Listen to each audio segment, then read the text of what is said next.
where this random variable is simply a constant. Constant. This is because you can think about heuristically, because if the x here has nothing to do with the y, then whatever information I give you about the x doesn't really change the mean of y. So that's why this random variable, as a random variable, is simply just a constant, right? A constant. Number 5 is f prime. And w is adapted to x.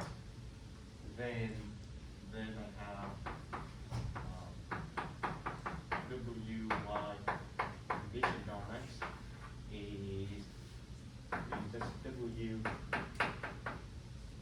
with respect to value of y condition on x.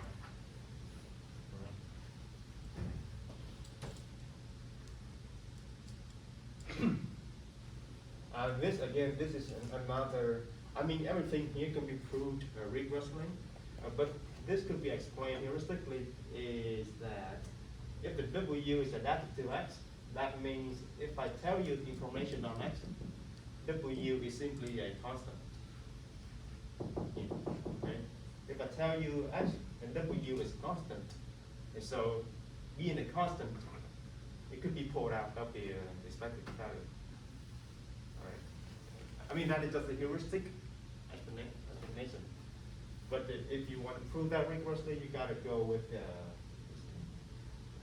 all right, so number 5 and what else do you want to say here?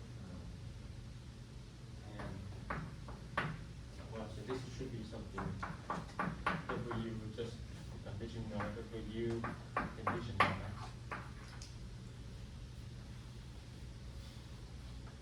If W is adapted to X, then the conditional mean is just itself. The conditional mean of W on X is just W. And number 6, this is the geometric interpretation. So this random variable y condition on X minimizes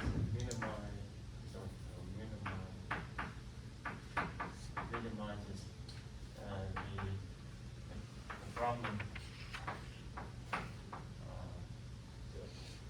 the minimum on the mean of y minus z squared, and where the minimum here is running all over the z adapted to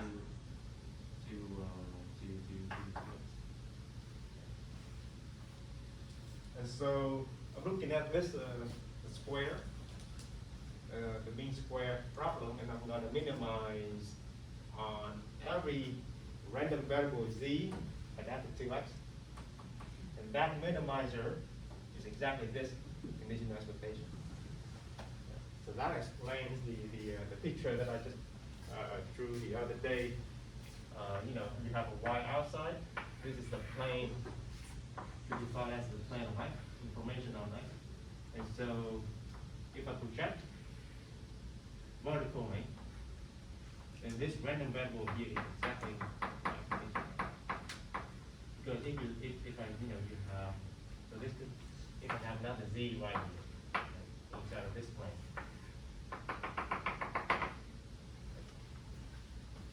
And so that distance right here is the smallest. Okay. So this is number 6. And lastly, number 7.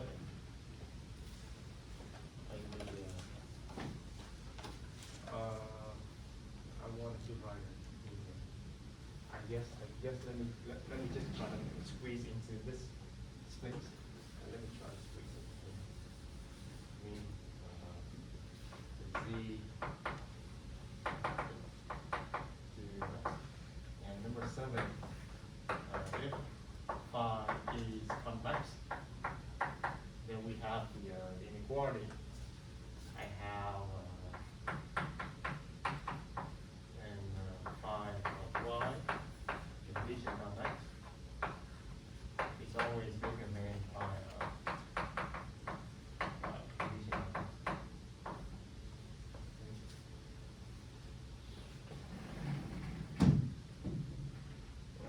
a group of 4, 5, 6, 7, just I will just refer to the note that I just posted on the Bluebeam webpage this morning.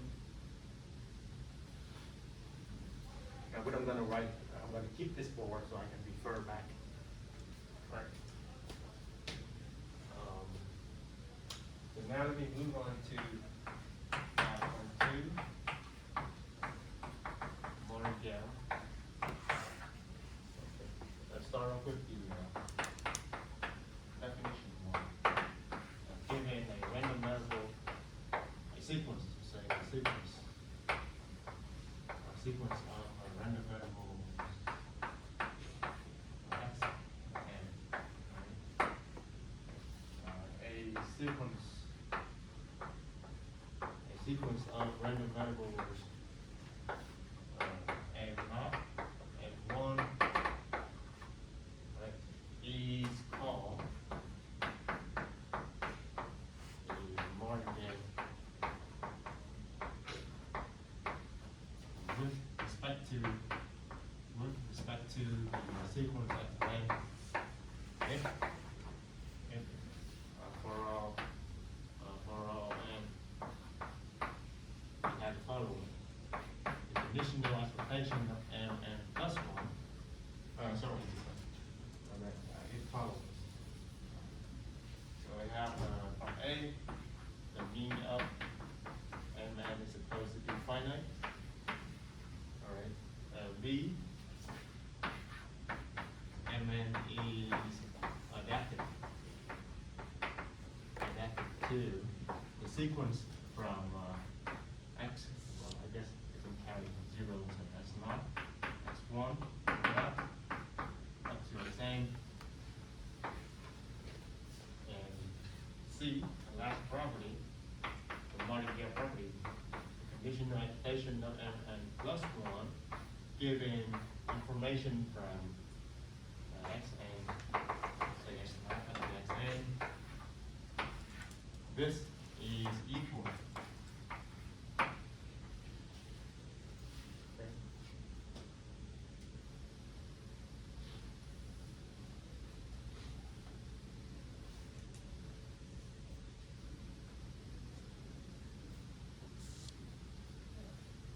The part A should be it's not anything really surprising because I want to have the mean to be finite.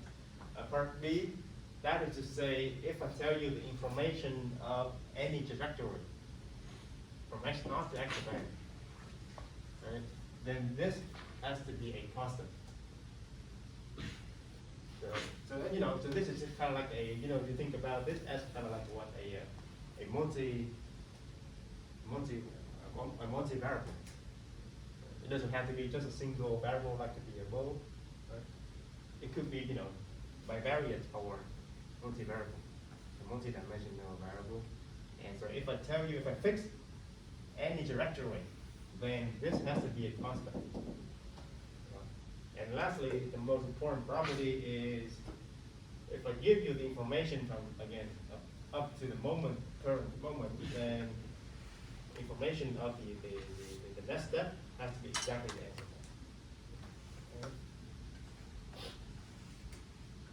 Of course, that's a little bit hard to think about, so let me consider the example. Let me consider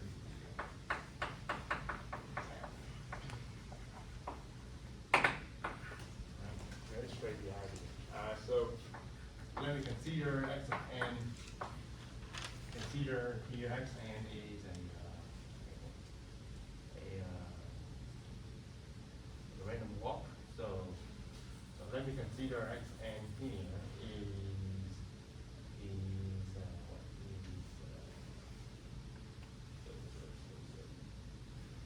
I forgot if I want to go with the fair random walk.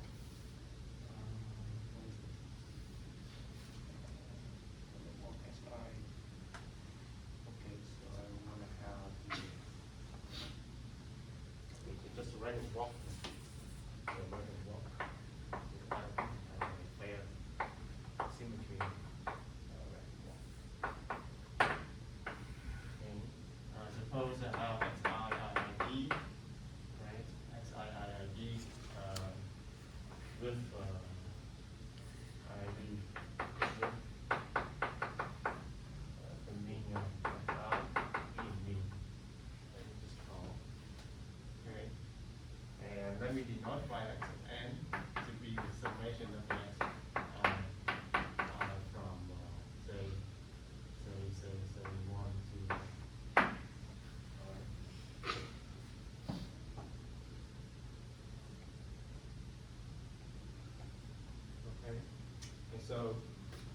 claim is.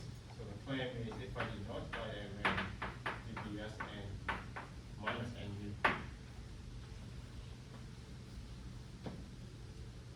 Then the claim is this. Random variable is a martingale. According to this definition, is a martingale with respect to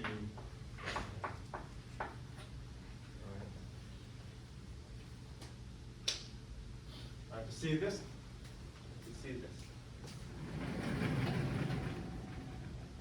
Let me just.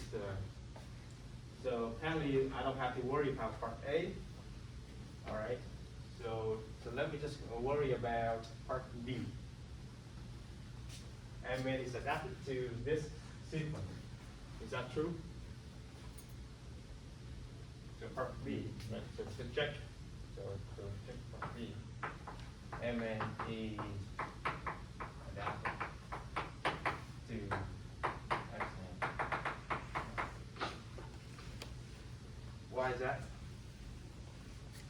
Suppose if I tell you the value of the xi, right? If I tell you a value of all the xi here, then apparently you know the value of the sum. It has to be a constant, and so subtracting this is not a constant, so there is a constant, right? And so that is clear, right? Given trajectory for x naught, b in x naught, x1 b in x1, x and b in n, right? Then Sn minus n mu, division down this, then we know that then it's a v, that is just equal to the sum of the little xi minus n mu, which is a constant. Okay. So that is the definition of being adapted.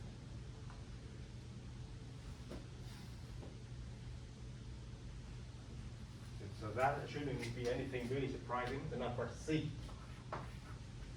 How do I verify that martingale property? So I'm going with Mn plus 1 condition done. So let me denote this by, as a vector like this. All right. Let me denote that to be a vector like that. Okay, so maybe for the sake of notation, so let me denote this to be a vector. So x of n. So I don't have to write that sequence all over again. Okay, so now just by definition of the n here, that is just the mean of what? S of n plus 1 minus n plus 1 mu over this.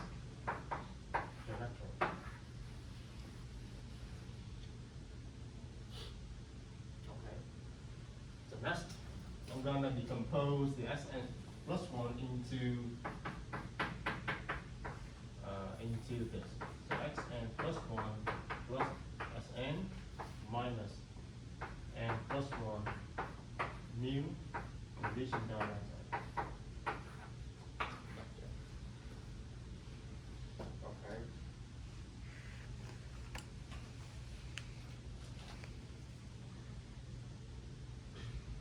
So now we're going to use the fact that I'm going to use the linear combination.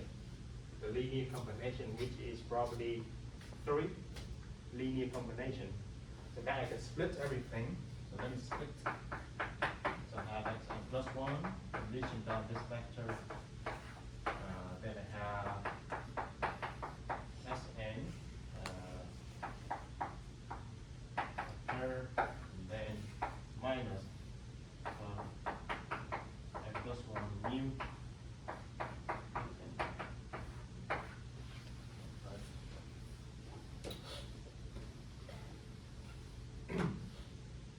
Okay, so now what can I say about this? The middle term.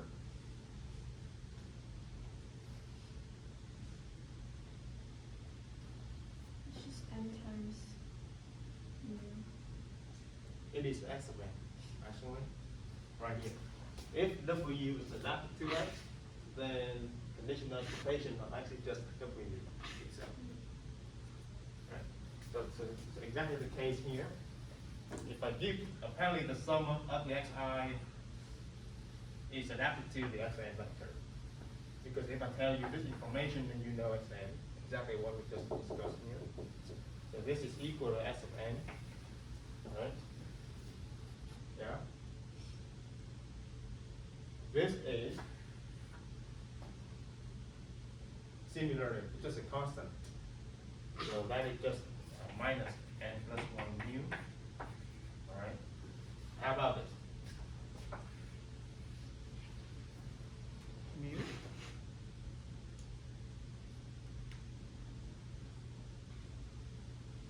What property I need to invoke? Property 4. This because if y independent of x, then that is just a constant. Exactly the case here, because the xi, they are IID, and so this is independent of the trajectory up to n. And so this is reduced to the mean of xn plus 1. And plus 1, and again, because it's IID, and so this mean is just mu. So I am left with just mu plus Sn minus n plus 1 mu. So that is left with Sn minus n mu. This, by definition, that is just n.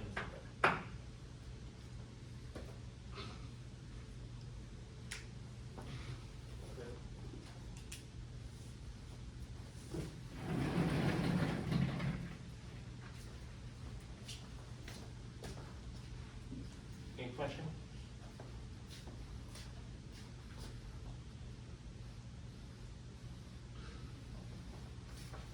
So let me put another remark here. The definition that I am writing here is actually equivalent to the one in the book. Remark. So I have a definition. So where's that? The definition. What's the label? Definition 1 is actually equivalent to A plus B plus, what was that in the book? 5.4 plus 5.4 in the textbook.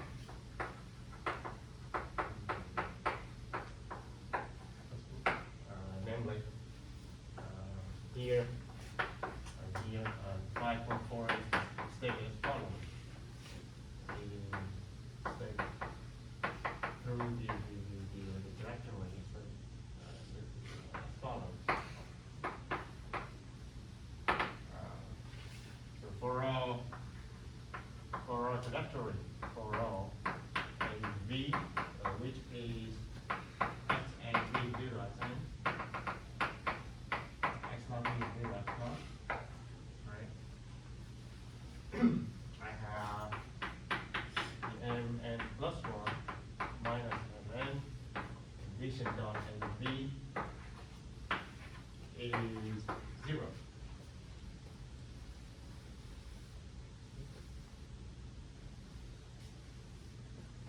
So the two definitions are pretty much are actually the same thing. So what I have here is I defined through the random variable. Right over here, the author defined through the directory, specific directory. So pretty much they are the same thing. To see this, to see that actually the C equivalent to 5.4. Okay.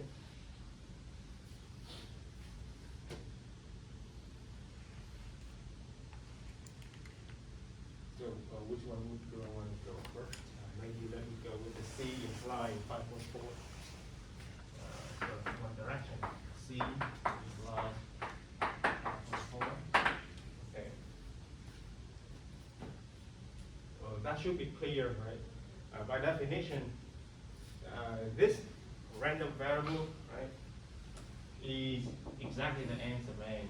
So that is to say, so C implies that the mean of n plus 1 times 1ab, right? By definition of a conditional expectation, this is equal to, so let me have n plus 1 conditional that vector 1ab, and because this is equal to mn, so that is just expected value of mn 1ab, right? So this first equality is definition of conditional expectation as a random variable. The second is proxy. Okay. Right. Just replace that conditional expectation by the mn. Okay. So now, if I have this equal to that, so I just have to take the condition down to AB. So that's going to imply that mn plus 1 condition down AB multiplied with the derivative of AB is equal to the mean of mn condition down AB multiplied with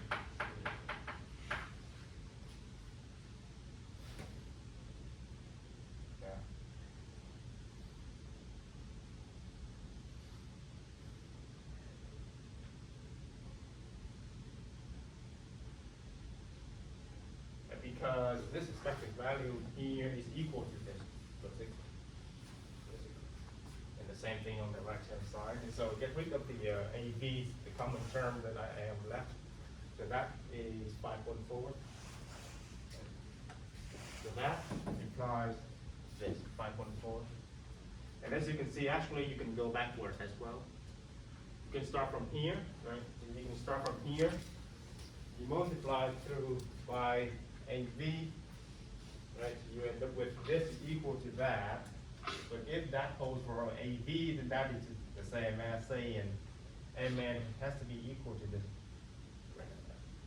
So pretty much they are equivalent. Pretty much just equivalent statement. Anyway, so but then so even though they are equivalent, but checking the martingale property using one way could be easier than the other way. It just left. So to illustrate this point, let me consider the next example. Let me consider example.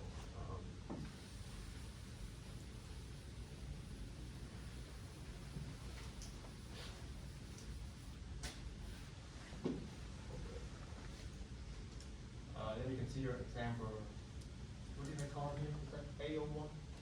Example 1. Wasn't it?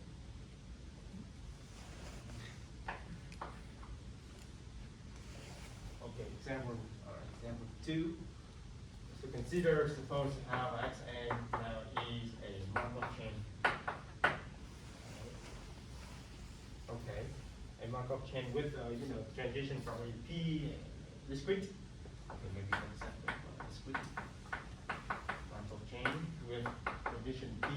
All right. Suppose I have a function f x n, all right, satisfying the following relations. F of xn is equal to the sum on the y in my state space, p of xy, fy, n plus 1. Okay. I'm just giving you, just a function f with two arguments, x and n, to satisfy this relation. then f of x and n is a Morgan with respect to the xn, of course, with respect to the Markov chain xn.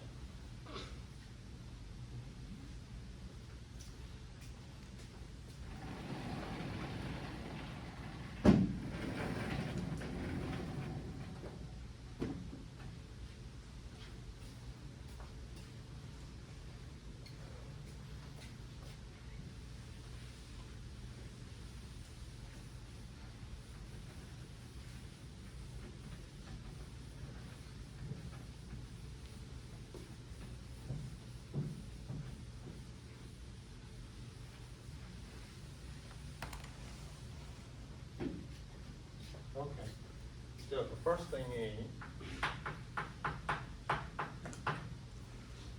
so part B is clear.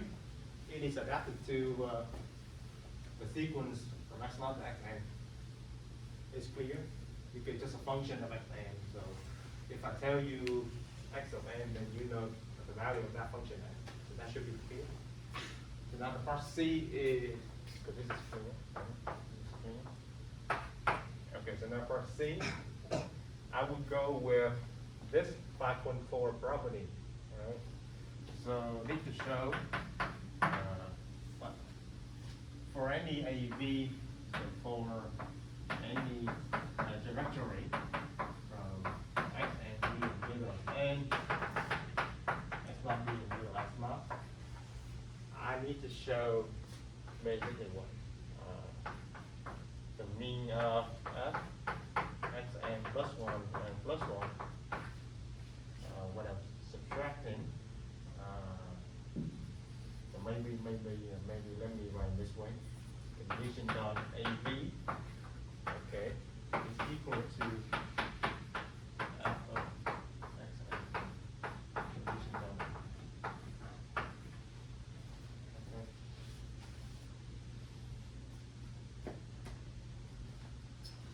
So maybe this is not C, this is 5.4. Right. This is not really C, this is 5. That's what I'm supposed to show according to 5.4. Well then, this is just a problem of the Markov property.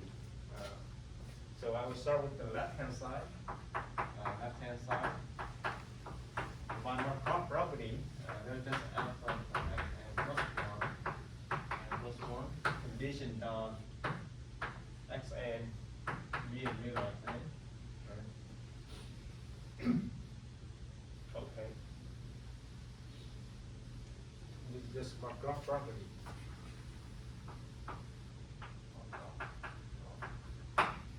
Whatever in the past doesn't matter, right? Whatever in the past. So only the xn here that really matters. Okay. So now how do I compute this? So that is just my definition of the expected value. That is just the sum of the y in my state space, p x and y, multiply with the f of y in this one.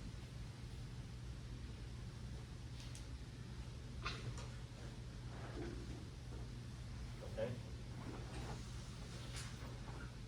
So whatever I go next, starting from x and p x and y, multiply with the value of the target. Yeah. Yeah.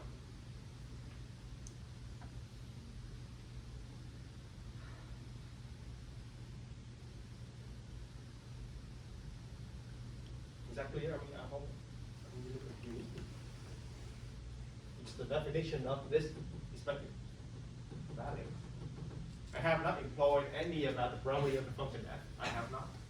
It's just straight from the definition of expected value with the in the context of the Markov chain. Then I'm going to invoke that property of the function f. Right? So I have what? I x n here is equal to x, y, yn plus 1. So that means this summation is f of x n. So this is resolution of function f.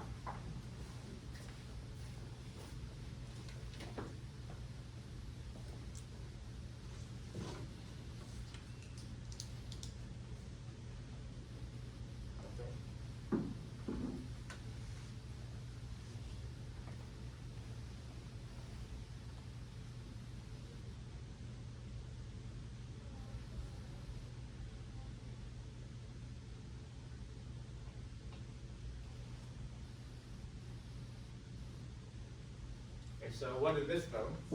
This is exactly the same as f of xn and given s and b is the same. Right? Exactly that. Conditional application. And so that is it. So one more step on the second completeness. We're almost done. So that's the same as this conditions on the AB. And now this is again by Markov. Markov property.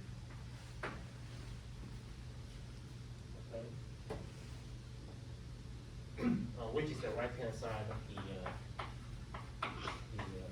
what we need to show.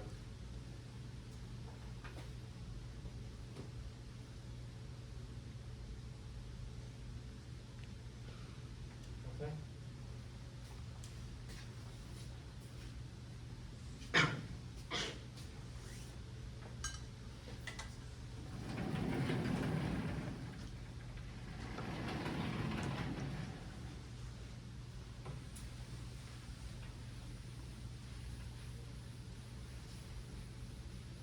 On the other hand, if you attempt to use say you want to prove that the martingale using the C, using probably C, so working with a random variable directly, then that could be difficult. It's doable, but it could take some time. Here, you know, just my property. Okay, so the next example. Example 3 is about the Gambler rule.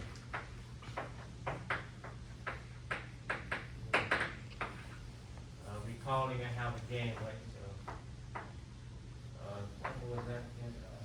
Win $1 with probability P, and lose $1 probably 1 minus P, and estimate is total cash. Total cash, right? After end games, of course. After end games. Okay? And so S of n here is a Markov chain. S of n is a Markov chain. Hope you remember that. In any case, so okay, so it is a Markov chain.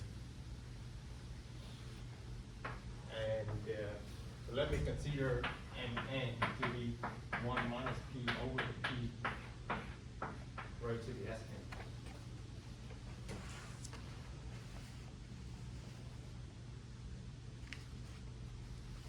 So the claim is this is a martingale with respect to the estimate. It is a martingale with respect to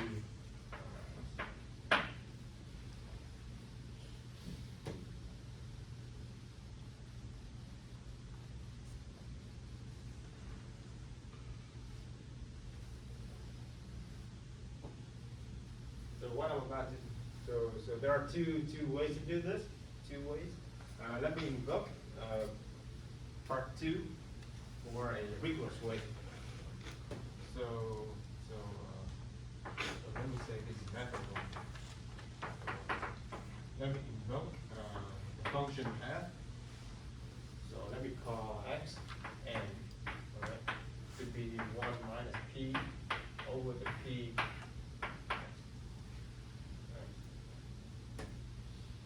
I mean, mean, technically, here f depends on the x and the index n, but in this particular function here, it doesn't depend on n. It only depends on that.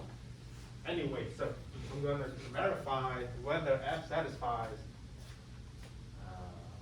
this property according to my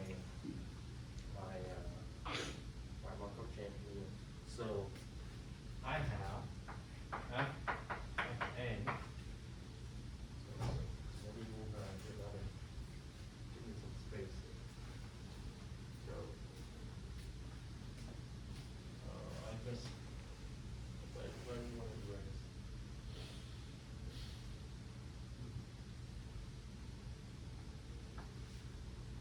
Should I erase this?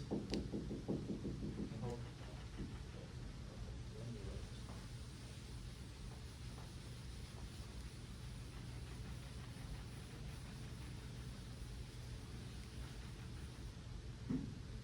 So think about I have one minus p over p, right? And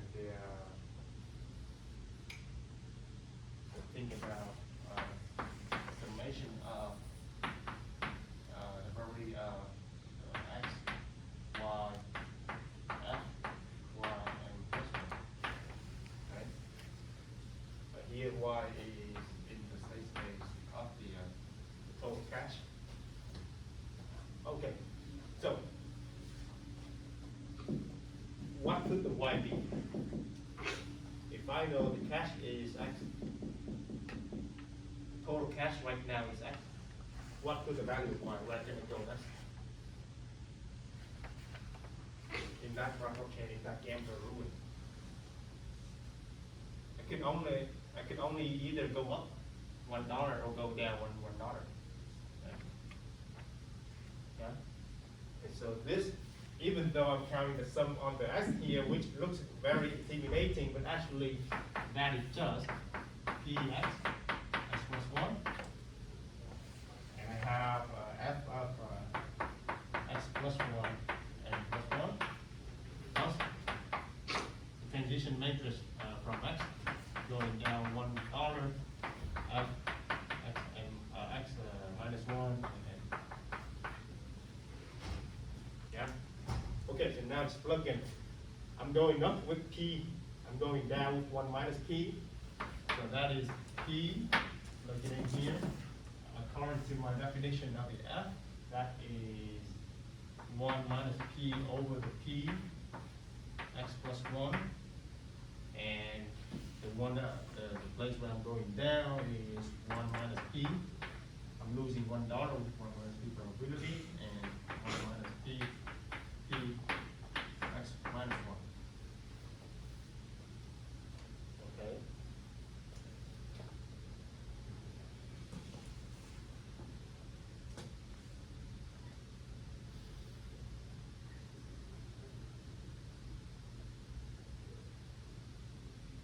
So what will be this simplification? So by algebra, you simplify this, you have that. It looks a bit mystery, but let's see which I can pull out as a common term. So the p here, that becomes, maybe one more step. Okay, so 1 minus p, x plus 1, over the p to the x. The other one will be 1 minus p to the x, over the p, x minus 1. Okay. Okay, so the goal is I want to have this. So I'm going to pull out exactly this quantity. So that means I'm looking to pull out 1 minus p to the x over p to the x. I am left inside of the bracket. So this will give me 1 minus p. The other one will give me 1 over p minus 1. Sorry, this is p raised to the power 1 minus power minus 1. Okay. What is that bracket? 1. It's 1. So that bracket is simply 1. It's 1 over the p raised to the negative 1 is just p. So that bracket is 1. So anyways, according to part 2, that will tell me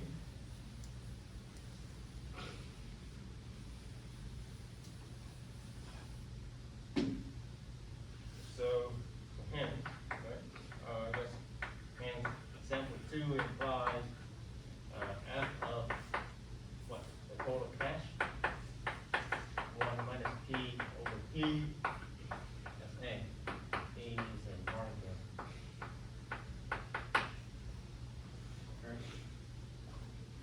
Yeah.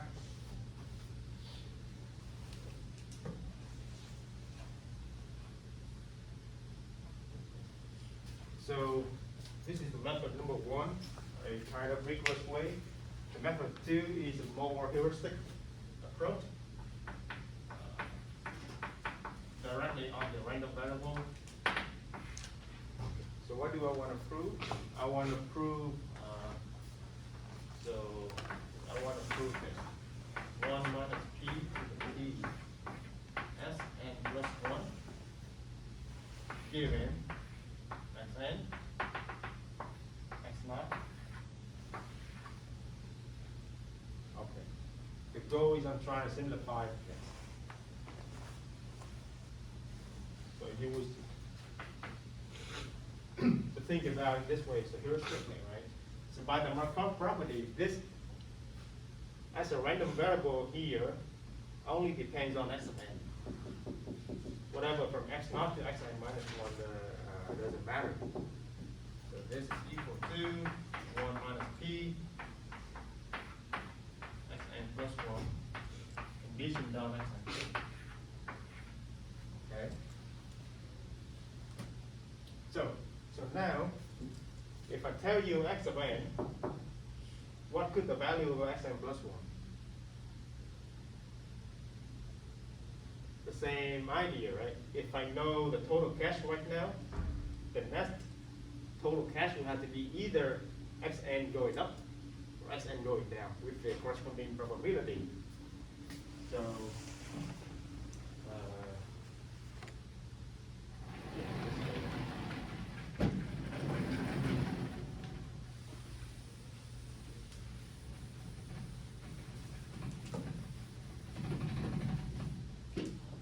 so that is equal to 1 minus p over the p xn plus 1 with probability p plus 1 minus p over the p xn minus 1 minus p.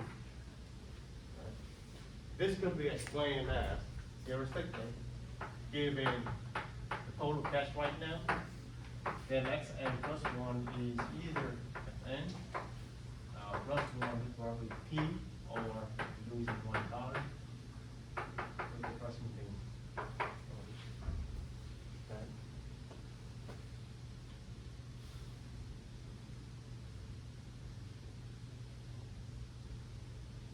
Not that, I'm just trying to give you a heuristic explanation. Okay. This is not what you're allowed to do in your exam or in your homework. You have to go rigorously. But then if you agree with this heuristically, then what is the sum of this? The sum of this by algebra, that's exactly 1 minus p over p. Okay?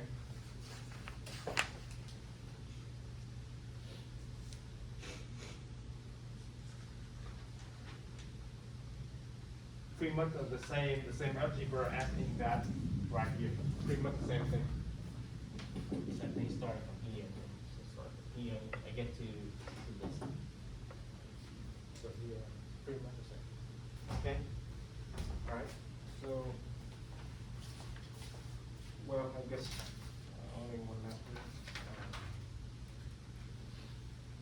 Okay, so let me put the last exercise. The remark is the following. The remark is, so note that the definition of martingale implies that we have for all n greater than k, expected value of n conditioned on xk, factor xk is exactly nk.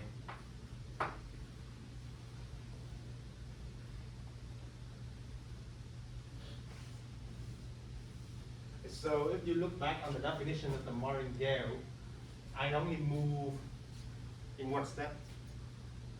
In one step. The condition on, from x0 to xn, I recover the n1. But here, that is to say that the difference, the length could be more than 1 unit. So if I tell you information from x0 up to xk, n is something way beyond, conditioned on this, I recover exactly the n. The length could be 2, 3, whatever. As long as it satisfies the Mn is a martingale. Right? Not easy to prove though. It looks pretty intuitive. Like an Mn could be conditioned on the n minus 1, so I recover the Mn minus 1, so I recover recursively all the way down to nk here. But to prove that is not really obvious. So I'm going to leave this as an exercise. Maybe on the final. I'll see you on Wednesday then.